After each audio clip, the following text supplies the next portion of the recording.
MoneyGigs is supported by tryfloral.com, tryfloral.com/the MoneyGigs to get your discount. Tryfloral produces THC beverages. They come in 2.5, 5, and 10 milligram varieties in all sorts of flavors. I have one prior to my gig, and everything is so smooth. Visit tryfloral.com/the MoneyGigs. That's tryfloral.com/the MoneyGigs and get your discount. I want to ask a favor before you start listening to this wonderful podcast episode we have today. Go get the app if you don't have it already. There's an invite code in the description you can use to gain access to the venue database. And as you're listening, think about finding 3 to 5 venues that you've played and providing ratings and comments. It's like the green book for musicians. I have to give credit to Max Guys, a Cincinnati guitarist, who gave me that phrase because he's right. That's what it's supposed to be.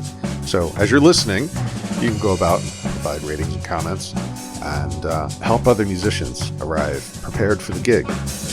What drives everything you do, folks? My guest today is Iqui Vinculado, a classical guitarist from Manila, Philippines, who made history as the first female classical guitar graduate from the University of Santo Tomas, an institution founded in 1611. She tours internationally, performs with the PIMA Guitar Quartet, and has built a career in a country where, as she'll tell you herself, classical music is not really a thing. We talked about money, the gender pay gap, AI, the pandemic, and the single belief that drives everything she does. Super talented, Iqui Vinculado. This is the MoneyGigs podcast. I'm Cliff Adams. Good evening. How are you? Good. I'm just honored that you're joining me. So let's jump in. First female classical guitar graduate from UST, which is the University of Santo Tomas, which was founded in 1611. It's the Philippines' premier Catholic institution. So that's a real barrier broken. Congratulations. So who is Iqui Vinculado and how did you end up on this path? My first love for playing the guitar is when I was in high school. I just loved Michelle Branch's music. She's the reason why I played the guitar in the first place, and I got influenced by my sister, my older sister at first. So she bought her guitar, and I was borrowing her guitar as well. So we're both learning on our own. So do you know those like books, chord books, hit Yes. books? So we use that. And then planning on getting to college, I did not want to like take nursing course. Right. That's a really famous course here to take in the Philippines. And I do not want accountancy. I don't want anything but music. But I didn't know any like background from any back. I do not have formal lesson back then. I was a self-taught. How long did you self-teach? I'm assuming you got lessons at some point. No, my formal lesson was in college when I got into UST Conservatory music. But in UST, they have like a what do you call that? Like a pre-class rudiments before you really go to college. Yeah, we have that here. University of Cincinnati, where I am, they have a college preparatory conservatory. Yeah. It's a college conservatory of music. It's preparatory, and I did that as well from a very young age. So yeah, we all had that because this UST, they take students who don't really like play formally or professionally. With some college, like in University of the Philippines, they have that standard level that you have to have before getting in. So in USC, they take students doesn't know how to read notes.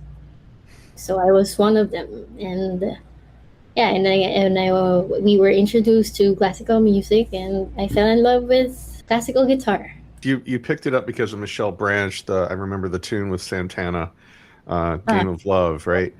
A lot of gumption, a lot of confidence, a lot of strength in that performance. And so I get that. But did you pick up the guitar and pick out that tune and play it yourself? Did you teach yourself that tune? Actually, her first single, "Everywhere," that Oh, was okay. a tune I learned. Do you have perfect pitch? Okay. I don't have perfect pitch. All hard work. Well, it served you well. Looking at your material on YouTube, you play a lot of deep things, a lot of good pieces, and it's all incredibly calming. And you approach the instrument and approach the performance, it feels like, in a very honorable way. Classical training is hard, Yeah. and I imagine there it's also prestigious. How does that world translate when you're actually trying to make a living? Is the conservatory preparing you for the real gig economy or not? Well, in the conservatory, you don't really learn how to live in the real world. Hmm. So in the conservatory, you just practice and improve your craft. Preparing you to the real world, I had to go out there and experience everything. Mm-hmm. Definitely.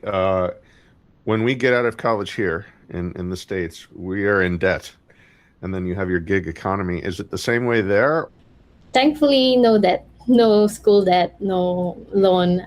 My parents took care of my school, my college. But in my later years, like 2 years or 3 years, I had scholarship. And then I had to teach on the side for my allowances weekly. Hmm. What kind of money are you making teaching? Like, what's a half hour here is about $35, $40 in the States. What are the rates like there? And how we're here is like $8 an Eight hour. dollars US? Yeah. I'm coming to the Philippines to get classical guitar lessons from you. I want to go back to the parents because they seemed really supportive. Why don't you talk to me about that? Well, I really fought for it. Hmm. I had no choice because took it for college. And they just realized like 2 years or 3 years. So I think she's doing well and she'll do great here. I think they've realized it. I invite them with my performances there, and I was top of my classes, so I really studied hard. Well, let's talk about that for a second. Let's bring that full circle. So, you're the first female classical guitar graduate from UST, and were your parents, I am assuming, there for that moment? And how did they receive that when that happened? I graduated with Latin honors, and that was new for me. I Hmm. graduated cum laude, and back in high school, I was not in top 10 even. But yeah, in my college, I graduated with honors, so they were really proud. They should be practicing and working. Um, were there any moments that, I mean, I'm sure you enjoyed moments of that process, but what were the enjoyable moments or what caused you to keep going? The love for music, that what's kept me going. The love for playing the classical guitar, it kept me going. It took me 7 years to finish my bachelor's degree. So you're touring internationally now, right? Yep. Teaching, performing with ensembles, doing lots of brand work. I see you do lots of stuff on the web. How do you manage the business across different countries, currencies, and venue cultures? Is a gig in Manila fundamentally different than a gig in the United States? Well, I haven't been to the US, but I think when a musician is from here, you'll be ready and prepared for everything. They say that about New York. If you can make it there, you can make it anywhere. But you would say, it's the Philippines. Yeah. Yeah, Wow. because Wow. classical music is not really a thing here. So do you have things like, can you do busking, like go out with your guitar on a sidewalk and put a cup down and make money that way? How do performance opportunities come to you? I don't do busking here. Sure. Well, through teaching, so Hmm. for referrals, and I get to play for birthdays, wedding. That's where you hear classical music most of the time, especially weddings. Private events, if they have like uh, Spanish theme, so they need a classical guitar, so they'll get a guitarist, classical Hmm. guitar.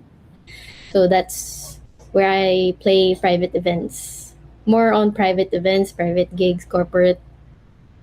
And those are achieved sort of like you said through networking through your teaching. Sometimes I play in hotels. So yeah, for weekly I play in Hyatt. Sometimes I that's where I get clients. Okay, so that there's a lot of tourism then, I would imagine. And so, what have your experiences been like that in that regard? Are you off to the side playing all the time? Do you ever interact with folks that are coming through the hotel? What's your experience been playing hotels in Manila? Sometimes they approach me and get my contact details, and sometimes they just approach me just to say I liked what you're doing. I Hmm. like what you played, or can you play this? Yeah, that's it. Cool. Have you built a Sometimes, network that way? I know I put up a QR code both for tips and for my contact info. Have you done something similar and built a network? yeah, Yeah. I've done something similar, and posting in social media really helps. Okay. I have mixed experiences. Here in Cincinnati, we have lots of musicians, and so everybody is posting on Facebook, Instagram, and so it's kind of a signal to noise problem. Yeah, There's lots of noise, so it's hard to stand out. And I just find there's a lot of creative energy that you have to put toward doing that. Like you said, at UST, they didn't teach you about these things. mm. You're just learning about it through experience. What are the obstacles? Like, what is the hard part about getting people to your gig and promoting? The hardest is if people will gonna come. Hmm. You just gotta trust that process, and whether one person will just watch or 10 person will watch, you just gotta give it all. And there's things that are outside of your control as well. And you talked about those in the questions I asked in the calendar invite. You may have forgotten them, but you said your number one pain point is the sound system at the venue, oftentimes. And you bother to get people there, and 20, 30 people show up, and now the sound system's wrong, and they're not going to blame the venue. They're going to Yeah. blame you, and it's not your thing. So it sounds like you've had some difficulties at times getting good venue sound systems to work. Can you talk about that? So here in the Philippines, we don't have that much like good concert venues, and Hmm. guitar is one of the softest instruments. And when you play like in a restaurant or in a bar or in a concert venue that's not acoustically good, you we really need sound system, just a microphone. But Hmm. when you're in that position, people will really cooperate. They will stop whatever they're doing. They will be quiet and just pay attention to you. That's the magic thing happened. That is a If magic thing. Yeah, yeah.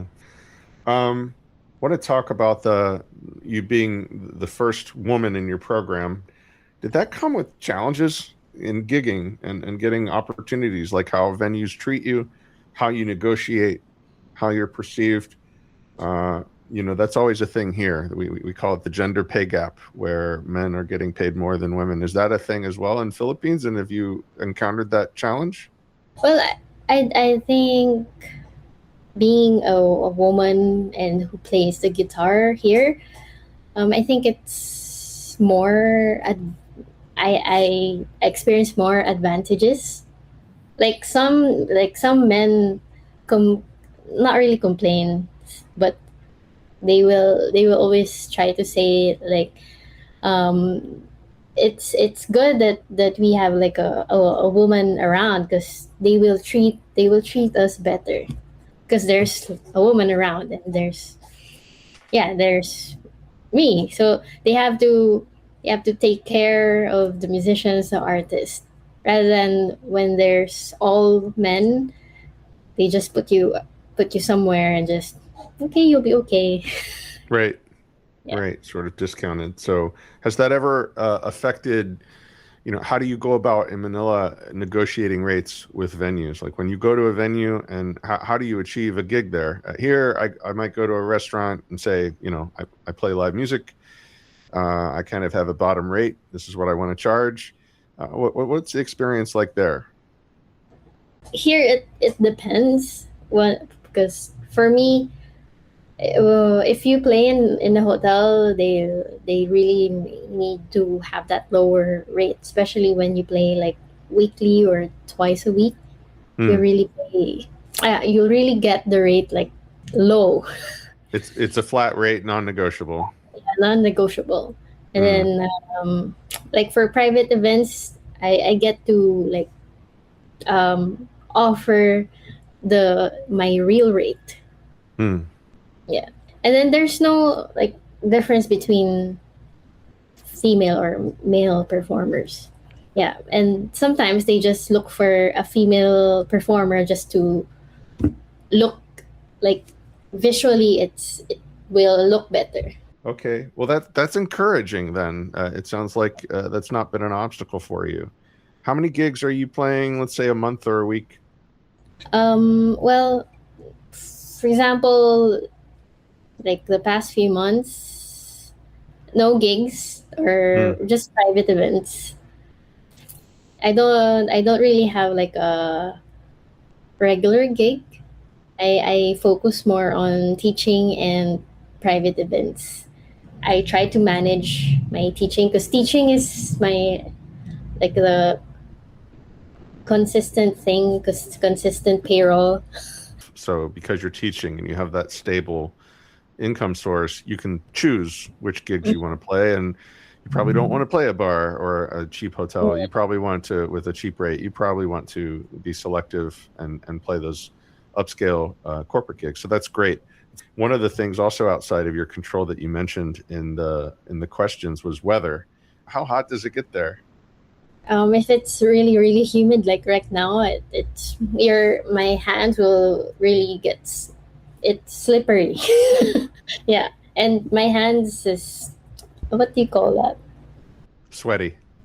Yes, sweaty. I have sweaty hands, but Hmm. when it's humid and it's hot, doesn't really help. It's a challenge. We have a concept in the States called, I mean, it's global, climate change, right? Yeah. So, do you think the climate has changed over the past 15 years? Is it getting hotter and more difficult, or do you see a change? Well, yeah, I do feel the change, and right now it's summer, so it's really hot. But when it's January and February, you it's really cold here. Not really like, for us, it's cold. Hmm, It's hmm. like air conditioned weather. Yeah, I'm just Which looking it up right now for listeners. By the way, this is video. The video won't happen. This is audio only. But right okay. now it is 10:25 p.m. where you are. It's 86 degrees. The humidity is 71%, and your highs roughly around 94, 93. Occasionally you get some thunderstorms, which I hope help. But I don't know. So that's a real challenge though, especially for classical guitarists. Do you Yeah. do a lot of outdoor venues, um, or are you mostly playing inside? Sometimes we have like outdoor venues, and sometimes we have indoor, which is better. Are you saying we in the Philippines, or do you play with a group of people? I've noticed in some of your videos you have a singer and some other musicians. Oh, I play with a guitar quartet. We are called PIMA Guitar Quartet, and sometimes I play solo. Sometimes I play with a singer. I love collaboration, so that's where I'm focused at. One thing I took away watching some of your solo videos, though, is, it's a very chaotic world, and some of that is brought upon by ourselves. We have these phones now, and so we can always do things to stimulate our minds. And sometimes I feel like simplicity is what's needed. And when you do your solo stuff, that's what I get from that. It's a moment to put the phone away, relax, be calm, and just notice the nuances. Your playing, especially classically, is extremely nuanced and very expressive. You're not just playing the notes; you are really emotionally phrasing. It's wonderful to hear, and that leads me into a very opposite topic. You posted recently, is this song AI? I'm not sure, but this is not AI. I loved that. How real is that threat to you, to what you do? What's your honest take on where classical performance sits in the AI world? Well, my take is AI music is okay. Sometimes, some yeah, it helps like non-musicians, especially, or it helps a company, uh, like make jingles, and they don't have to pay someone, and it's convenient and effective and efficient. But the live music is more important, and AI can't really uh, imitate that. So I'm not really scared of AI music, right? Because we can always play live music, and they can't really copy that. I'm wondering, when you're on a gig, when you're playing a performance, do you make any sort of effort to connect with the people that are there? Well, sometimes when they react, like, oh, they know the song. I know they know the song, and I just smile at them, Hmm. and then I try to like mimic or sing, hum Hmm. the lyrics of the song, Hmm. and that's how I connect to the audiences. Excellent. Well, you've had people come up during your performances, and so obviously that's a connection moment as well. I say on my breaks, I'm not on break. I'm at work, a different type of work. I usually go to tables, or I'll go to the bar and talk to people, to try to. What has been impressed upon me is that we are rock stars to them. We are magicians, and Mhm. so there's a value in just trying to connect with audience members, say hello, um, just to make sure that they understand we are human and not AI. So good. I like how you said AI is okay, and I think that's perfect, because if we think about judging music, if somebody said your music is okay, uh, it's not excellent, it's not superior, right? It's Mhm. just okay. And I think you're spot on with that. So you've where have you toured internationally? I mentioned that before, and you haven't been to the States. I misread that. I just assumed. Where have you been? I've been to some parts of Asia. I've been to Japan, Indonesia, Malaysia, Singapore, mm, Brunei.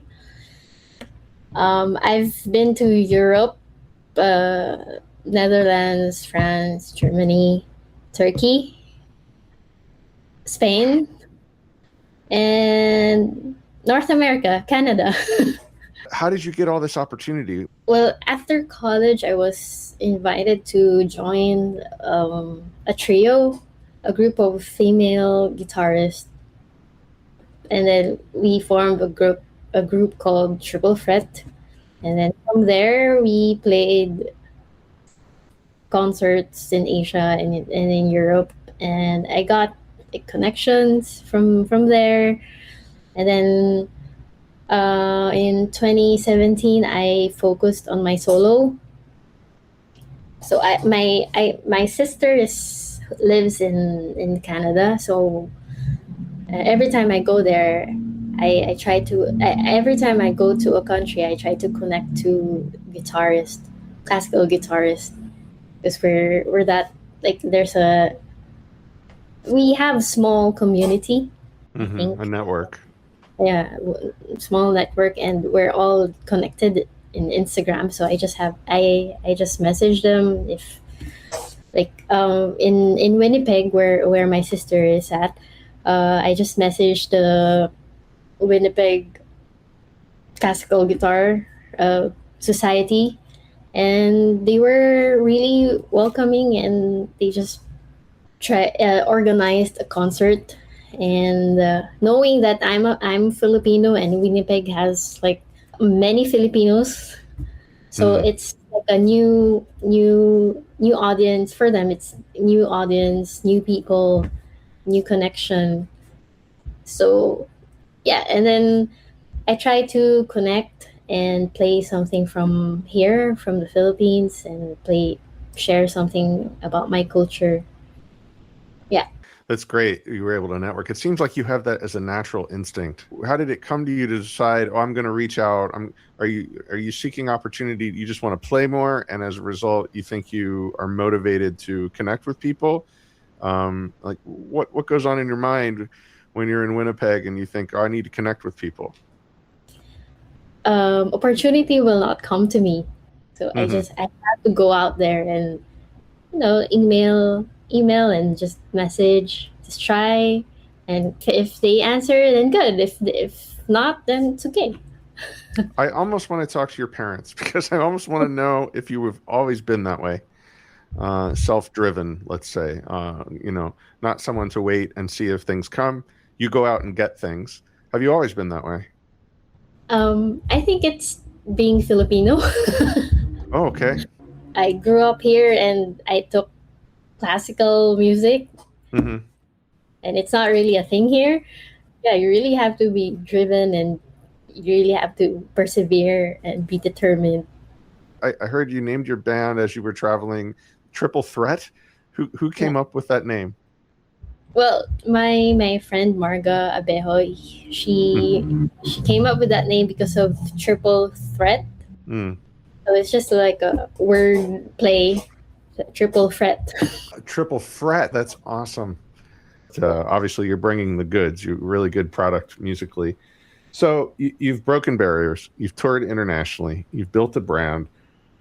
If you could talk to your younger self in high school or college as you're training, if you could go back in time and go into one of the practice rooms and you're sitting there as your younger self, what is something you would say to that person? You're doing great. It's okay. Just keep on doing what you love. Were there really hard moments, like very hard self-doubt? Am I doing the right thing? Is this going to work out? Should I give up? Did you ever consider giving up? Yeah, I did. Especially during pandemic, when the world stopped. Right. Yeah, so there were no entertainment, no performers, no live performances, and I really did stop. I got into music production, so editing music, recording, mixing. So it's still music. So I got into that during pandemic. And then what brought you back to the guitar again? Because of there's live performances again, and my other guitar friends invited me to join the group, the PIMA Guitar Quartet. It's good to have friends. Once again, friendship, so important. Yeah. So I'll describe my first experience coming out of COVID. I was at the grocery store, and they decided they wanted to have live music at the grocery store. And they have a bar. You can get wine and beer. And I was just sitting there drinking beer, and a friend of mine said, Cliff, do you want to go get your keyboard? We're going to have live music. You're going to be the first one. So I went and I got my keyboard. I set it up, and I put a tip jar. And I started playing Here Comes the Sun by the Beatles.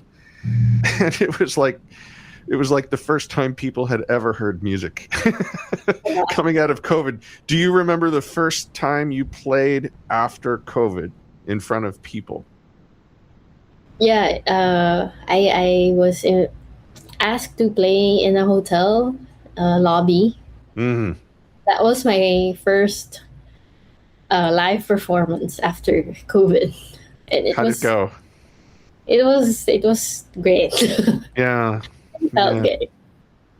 Thank you for talking with me today. It's been a true honor to meet you. Do you have any plans to come to the States? No plans yet. Actually, But I'm going this September oh, to really? Winnipeg. Yeah. I don't What's I it? don't have a US visa, so I don't see my brother that much. So he just comes here or just visit Canada. So Winnipeg, you said it's kind of like a mini Philippines. There's lots of Filipinos there. Yeah, yeah. Especially And when it's you go to the grocery, if you just hear your language. huh. So I look forward to hearing more from you and seeing more from you on YouTube and following you. But thank you so much for talking with me. Thank you. I want to sit with something Iqui said for a second before I let you go. When I asked how she built her international network, Japan, Europe, Canada, she said she just messages people cold every time because opportunity won't come to her. She has to go get it. And she said it like it was obvious, like there was no other option. I'm going through that too. Organic outreach is something I like to procrastinate about because I think the product I'm making, either my music or my app, is going to be enough. It's not. And this goes for every musician. You have to engage people. I think about the version of myself that stepped away from gigging for 10 years. I told myself a lot of stories about why. And here's this woman in Manila where classical music, by her own description, is not really a thing. 7 years to finish a degree, first female graduate in the program's history, touring internationally, building a career one cold message at a time. She didn't wait for permission. There wasn't any permission to wait for. The other thing I keep coming back to, she uses teaching as her financial foundation, specifically so she can stay selective about gigs. We've heard that one before. She knows what her time is worth. That clarity, knowing your number, knowing when to say no, that's not something the Conservatory taught her. She figured it out herself the hard way, the same way most of us do. That's what this show is about, not the highlight reel, the real math. The sweaty hands at 86 degrees, the hotel weekly with the non-negotiable flat rate, the magic that happens when a room goes quiet for a classical guitar. Find Iqui on YouTube and Instagram, links in the show notes. Go watch her play. I'll see you next episode.